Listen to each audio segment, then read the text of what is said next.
Good morning, dear students. This is Ishwar Patidar, and today we are start our next exercise 4.1. Okay. Now take the first questions. Now complete the last column of this table. एक table given है आपके question number 1 के अंदर, उसमें आपको इस last वाले column को क्या करना है, फिल करना है. ठीक है, तो पहले इस टेबल को देख लेते हैं. It is the serial number. Now it is given the an equation. यहाँ पर ये कॉलम जो है वो इक्वेशंस का गिवन है और यहाँ पर ये वैल्यूज है, बहुत सारी एक्स की बहुत सारी वैल्यूज है. अब आपको ये चेक करना है कि से whether the equation is satisfied yes और नो. तो आपको आंसर देना है यस और नो के अंदर. तो अब आपको करना क्या, ये वैल्यू है और मैंने प्रीवियस वीडियो में बताया था how to satisfied value. Okay, कैसे हम उसको सेटिस्फाइड करवाते हैं, वो चीज़ें मैंने आपको प्रीवियस वीडियो में बताया था. तो करना क्या रहता है कि ये जो वैल्यू दे रखी है, इस वैल्यू को हम इस x को रिप्लेस कर देते हैं. यानी कि यहाँ पर दे रखा है x = 3, तो हम यहाँ क्या करते हैं, इस x को रिप्लेस कर देते हैं और यहाँ लिखा आपने 3+. अब हम इसको सिंप्लीफाई करते हैं. ठीक है, अब इसको हम सिंप्लीफाई करते हैं तो ये आता है 6 = 0, so it is not equals to, so the answer is not. No, x = 3 is not a solution of this equation. That means this value is not satisfied the given equation. So the answer is no. Second, if we replace x by 0, अगर मैं इस x को 0 से replace करता हूं तो देखो क्या बनेगा, 0 + 3 = 0. This implies 3 = 0.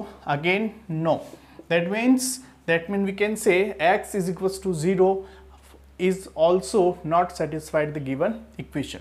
अब यहाँ पर देखिए लिखा हुआ x + 3 = 0. अब नेक्स्ट वैल्यू आ रही है x = -3.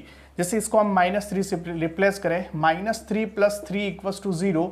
इसको हम सिंप्लीफाई करें तो 0 = 0 आ जाएगा, बिकॉज -3 और ये +3 कैंसिल हो जाएगा. ठीक है, तो आपका आंसर हो गया यस. यस. अब देखो जहां जहां आपको यस मिलता है तो ये जो वैल्यू है वो वैल्यू किसके अंदर चेंज हो जाती है, सॉल्यूशन. यानी कि this value is known as the solution of this equation. इस इक्वेशन का उसको हम कहते हैं सॉल्यूशन. ठीक है, नेक्स्ट इक्वेशन के लिए हम चेक करते हैं. अब देखो यहाँ पर हमने क्या, x को रिप्लेस किया 7 से, तो 7 - 7 1 पॉसिबल नहीं है. That means 7 - 7 = 1. This implies 0 = 1. So the answer is no. Okay, next यहाँ पर वैल्यू पुट करते हैं 8. So 8 - 7 = 1. This implies 1 = 1. So say yes. That means it is the solution. इसको भी अपन एक तरह से एक ब्रैकेट के अंदर क्लोज कर लेते हैं. Next, put the value of x = 0. तो ये होगा 5 × 0 = 25. दिस इंप्लाइज 0 = 25, क्योंकि 0 is multiply by any number gives answer 0. So 0 is not equals to, so we can say no. Next, if we put the value of 5, यहाँ अगर हम 5 रखते हैं, that means 5 × 5 = 25. That means 25 = 25. Yes, so the answer is yes. It means it is the solution. ये आपका solution आएगा. अब next, अब ये solution हो गया तो इसके लिए अपन डायरेक्टली कह सकते हैं कि it is not a solution. क्यों? क्योंकि आपको पता होगा कि ये जितनी भी इक्वेशंस होती है उनके यूनिक सॉल्यूशन होते हैं. दैट मीन यूनिक का मतलब होता है एक ही सॉल्यूशन होता है, एक के अलावा कोई सॉल्यूशन नहीं. अब ये इक्वेशन तो सेम आ रही है, तो अब इन तीनों में ये वैल्यू अगर आपकी सॉल्यूशन है तो ये वैल्यू आपकी सॉल्यूशंस नहीं बनेंगे. चेक कर लेते हैं. 5 × -5 = 25. इसका मतलब क्या हुआ, ये आंसर आएगा -25 और इधर आपके पास 25 है. So this two values are not equal, so we can say no.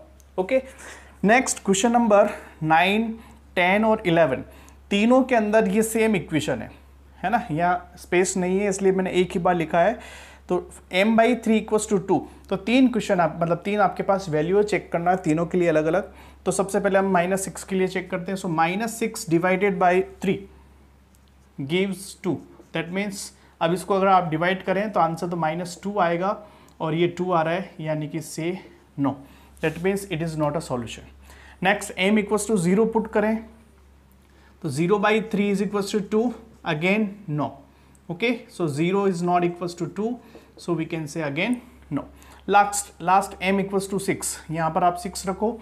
So last value 6/3 is equals to 2, yes 2 is equals to 2, that means we can say yes. तो ये जो है ये आपका सॉल्यूशन बन जाएगा।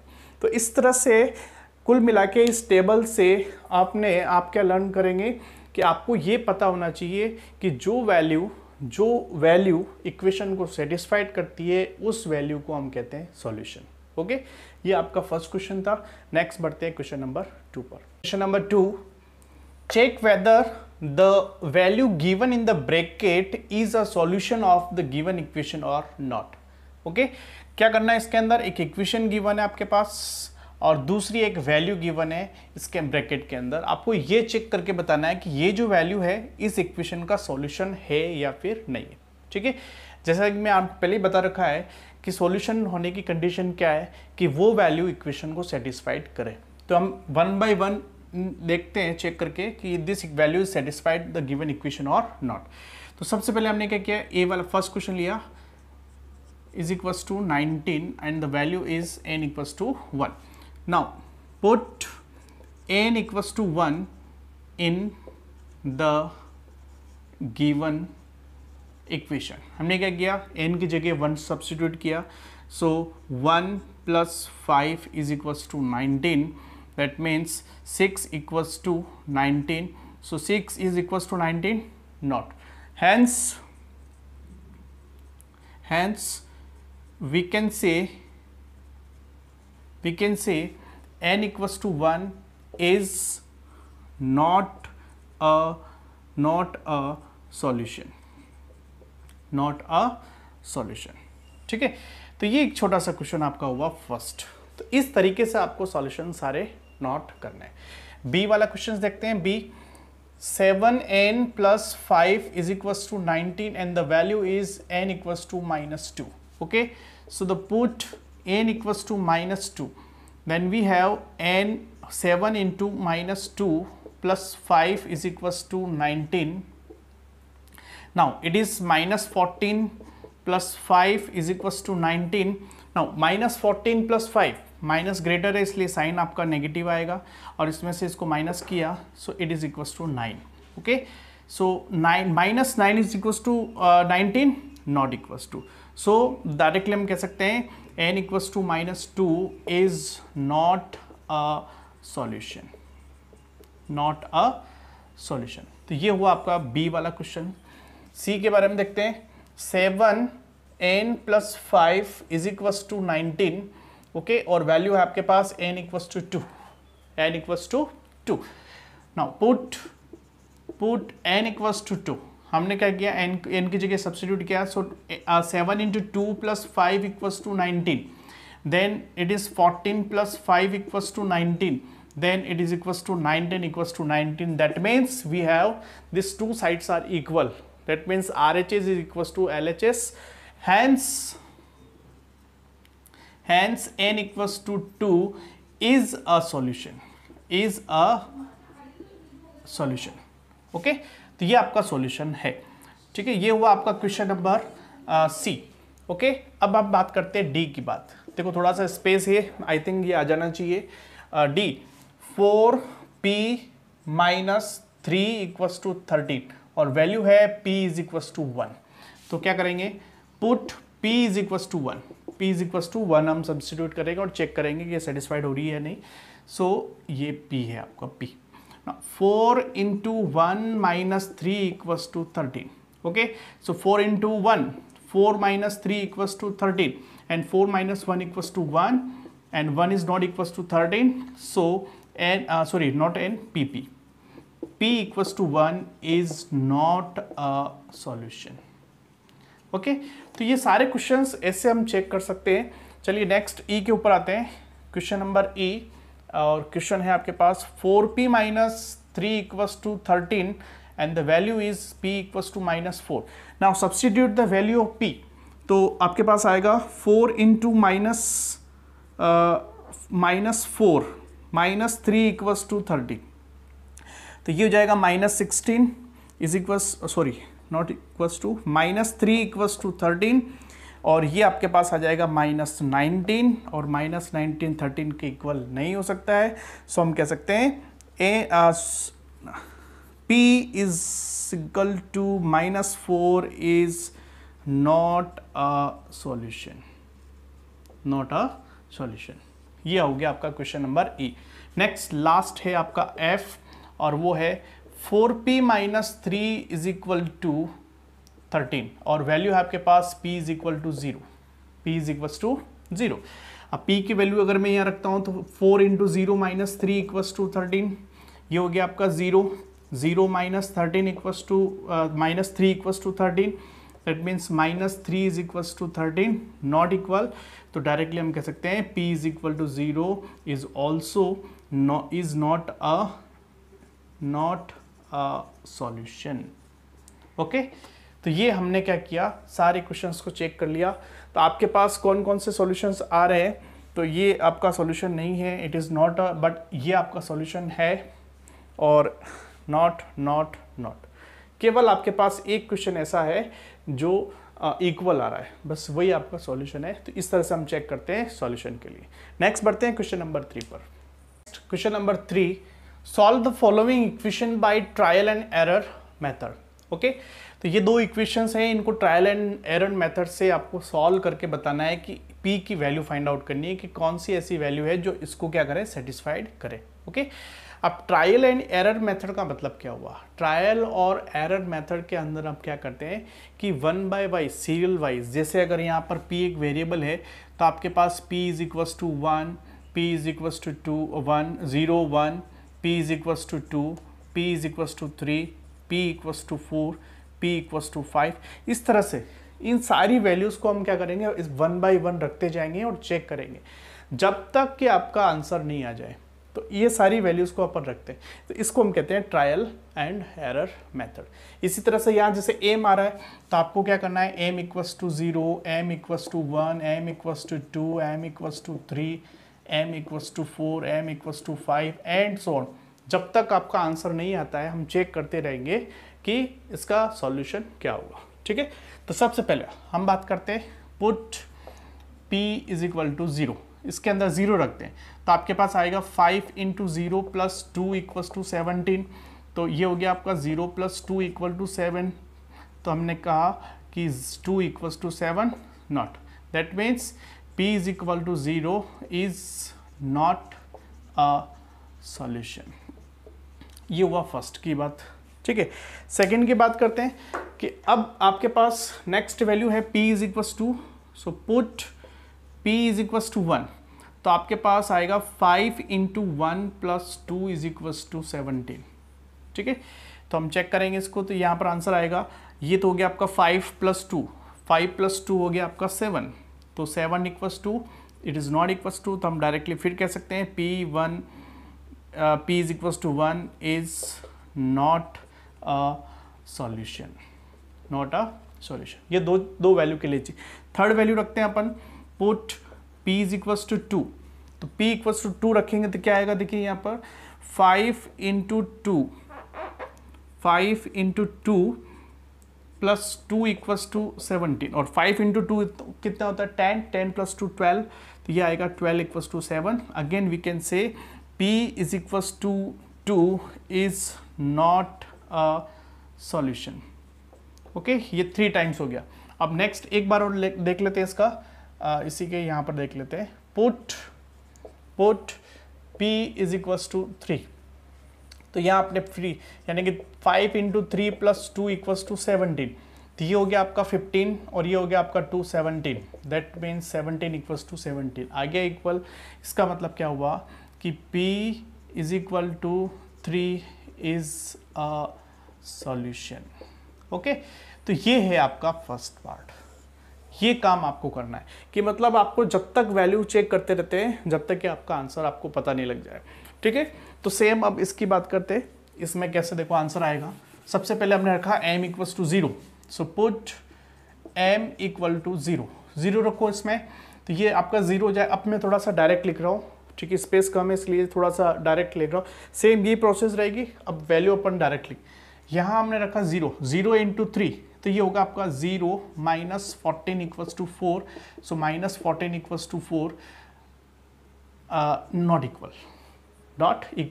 इसका मतलब क्या हुआ, m is equals to 0 is not a solution, not a solution.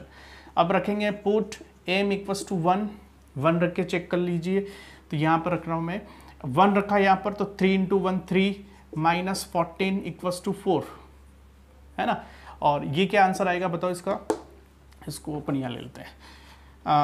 ये आंसर आ जाएगा माइनस 11 इक्वल्स टू 4 नहीं है, that means m is equals to 1 is not a solution, not a solution. Now put m equals to 2 रखो, तो यहाँ 2 रखेंगे तो ये हो जाएगा 6, ये हो जाएगा आपका 6, तो 6 माइनस 14 इज इक्वल्स टू 4, तो ये हो जाएगा आपको, देखो 6 माइनस करेंगे तो 8 आ जाएगा, so minus 8 is equals to 4, again not, so m equals to 2 is not a solution. Okay, अब इसी तरह से नेक्स्ट चेक कर लेंगे, put m equals to 3, okay 3 substitute करो इसके अंदर। तो जैसे आप इस पर देंगे तो 3 पुट करेंगे तो क्या आएगा, 3 इंटू 3 9 माइनस यहाँ लिख लेते हैं, 9 minus 14 equals to 4, now 9 minus 14 minus 5 is equals to 4, again not, यहाँ पर आ जाएगा m equals to 3 is not a solution, not a solution. अब यहाँ से चेक करते हैं फिर से, now put m equals to 4, ठीक है 3 से भी नहीं हो रहा है, 4 से चेक कर लेते हैं। ये हो जाएगा आपका 12 minus 14 equals to 4, so minus 2 equals to 4, again not, so फिर से हम कहेंगे कि m is equals to 4 is not a solution. And अब और चेक कर लेते हैं, put m equals to 5, m equals to 5, अब 5 इंटू 3, 5 इंटू 3 15, ठीक है, ये हो गया आपका 15 माइनस 14, तो यहाँ पर इस तरह से आया इज इक्वल्स टू 4, तो ये हो गया आपका 1 equals to 4, again not, last हम कह सकते हैं इसमें कि m is equals to 5 is not a solution.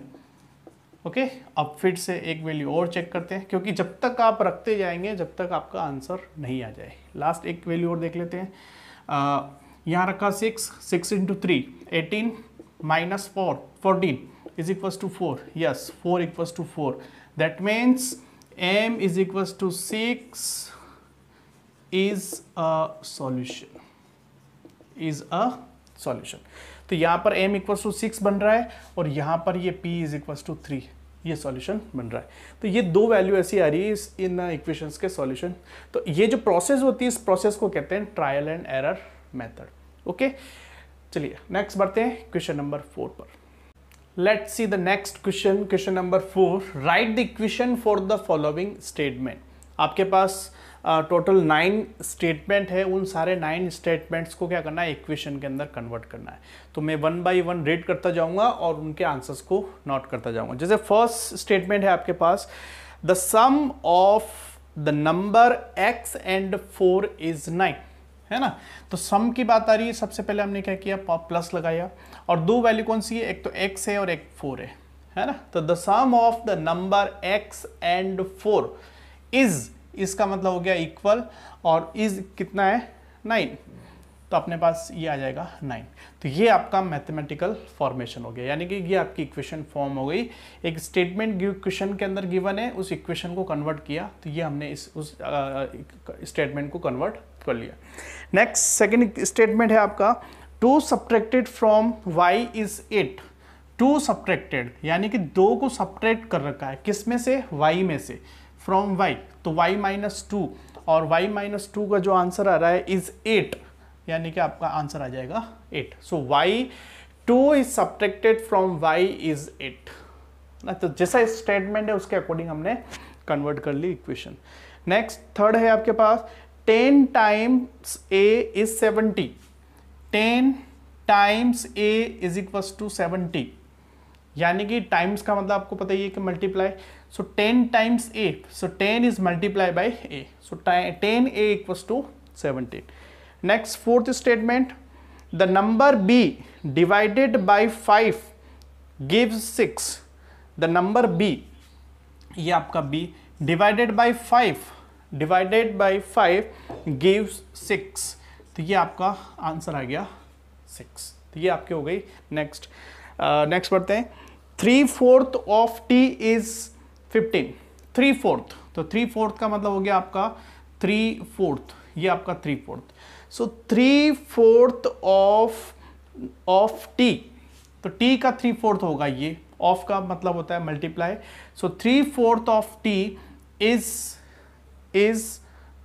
15, तो ये आपका हो गया 15। ओके, तो ये हो गया 1 2 3 4 5 क्वेश्चन हो गए। ये थोड़ा सा मैं इसको नीचे ले लेते हैं, बाद में लेते हैं, ठीक है। तो अब आएगा नेक्स्ट 6 वाला कुछ स्टेटमेंट है आपके पास। 1/4 ऑफ अ नंबर, यानी कि हमने लिखा 1/4 का मतलब हो गया 1/4। 1/4 of a number x -4 gives number 4, gives number 4। ये हो गया 1/4 ऑफ x -4 gives 4, ये हो गया आपका 6। नेक्स्ट आता है 7th, तो 7th है आपके पास if you take away 6 from 6 time y। अब अच्छा, टेक अवे आ गया यहाँ पर, सब्ट्रैक्ट जो आता है ना वर्ड, उसकी जगह टेक अवे का मतलब होता है बाहर निकालना, ठीक है। सो इफ टेक अवे 6, हमने 6 को क्या किया, टेक अवे का मतलब हो गया बाहर निकालना, तो सब्ट्रैक्ट हो गया। If you take away 6 from 6 time y, 6 time y का मतलब हो गया 6y, है ना। यू गेट 60, इसका जो आंसर आता है वो आ गया आपका 60। तो ये हो गया आपका क्वेश्चन नंबर 8। और इसी का लास्ट है आपके पास 9th। इफ यू एड 3, हमने 3 को ऐड किया, so +3। If you add 3 to 1/3 of z, 1/3 का मतलब हो गया 1/3, ये हो गया आपका z, 1/3 of z, you get 30, ये आपका हो गया 30। ये आपका हो गया 9th वाला स्टेटमेंट। तो ये है लास्ट स्टेटमेंट इस क्वेश्चन का। नेक्स्ट बढ़ते हैं question number 5। Let's see the next question number 5। Right the following equation in statement form. अब आपके पास जस्ट अभी आपने जो क्वेश्चन किया उसका जस्ट रिवर्स, यानी कि आपके पास ये इक्वेशंस गिवन है, अब इसका आपको स्टेटमेंट लिखना है, ठीक है। तो देखिए फर्स्ट दे रखा है p + 4 = 15, तो हम यहाँ लिख सकते हैं the sum of p and 4 is 15, ये आपका फर्स्ट स्टेटमेंट हो गया, ठीक है।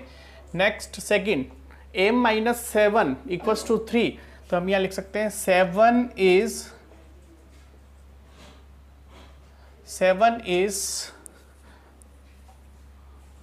subtracted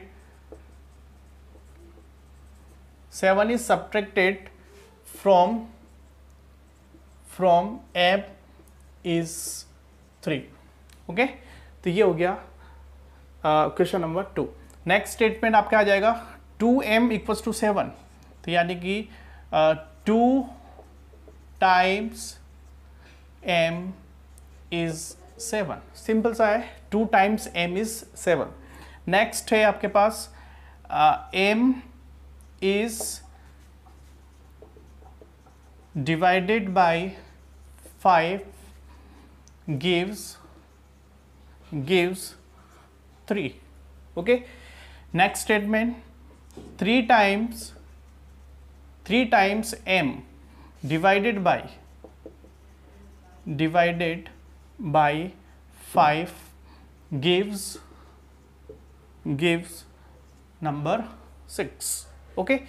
चलिए नेक्स्ट आपके पास आ रहा है 4 is added to 3 times p, you get 25, next statement है आपके पास 4p - 2 = 18, तो हम यहाँ लिख सकते हैं 2 is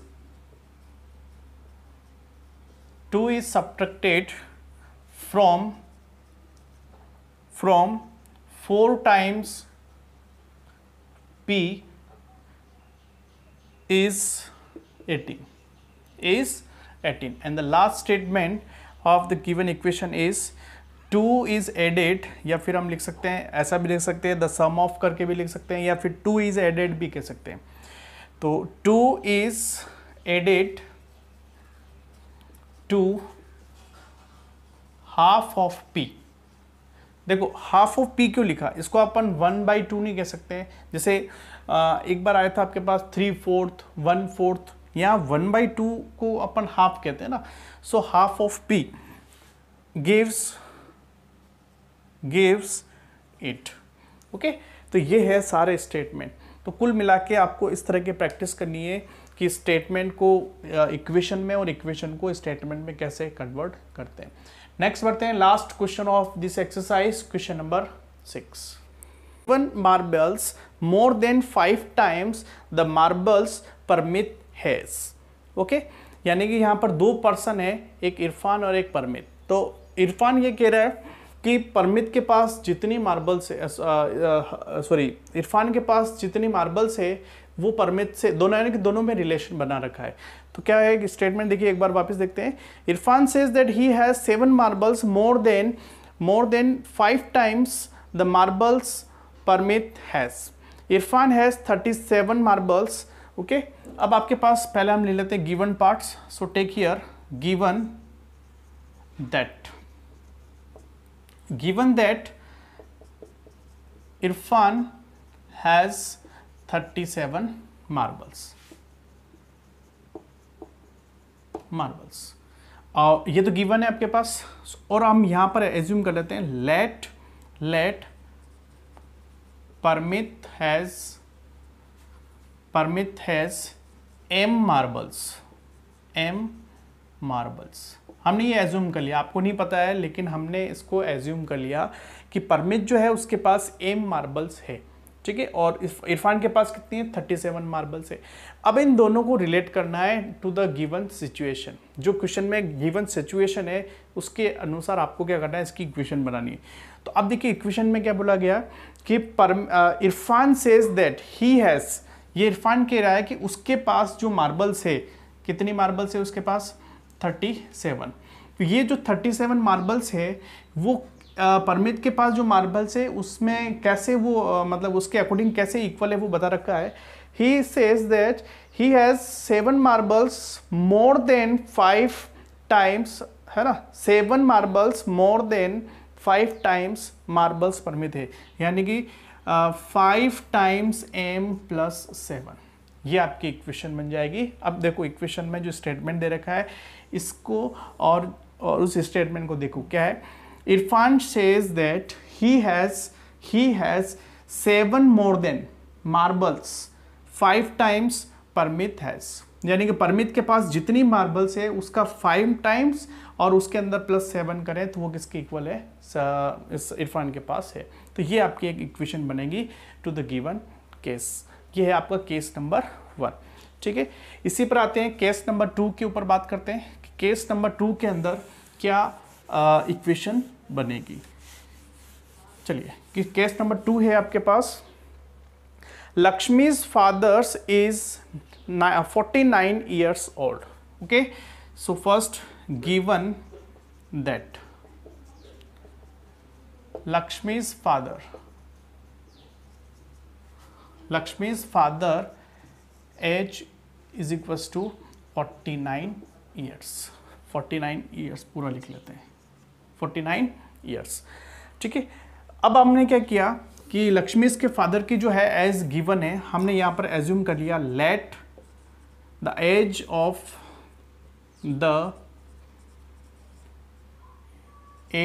of Lakshmi be x. कोई भी अपन जैसे इसमें अकॉर्डिंग टू क्वेश्चन दे रखा है, इसमें हिंट के लिए उसने दे रखा है वाई ले रखा है, तो हमने यहाँ पर वाई ले लेते हैं। चलो be y year, okay, y year.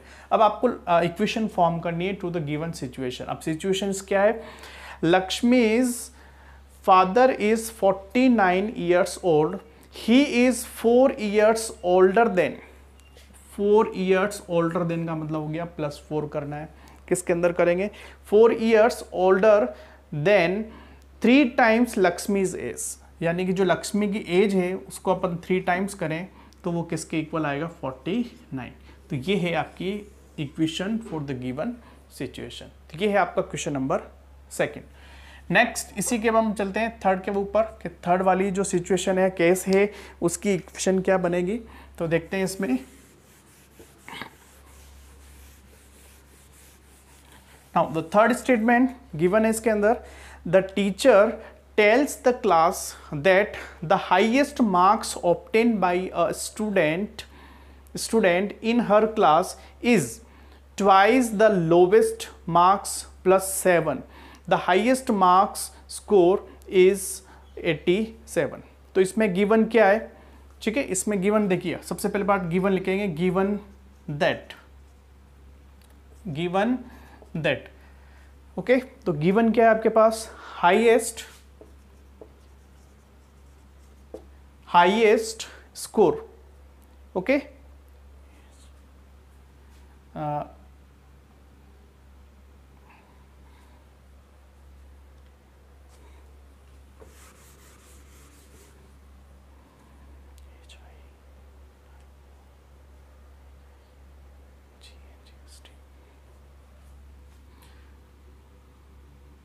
given that the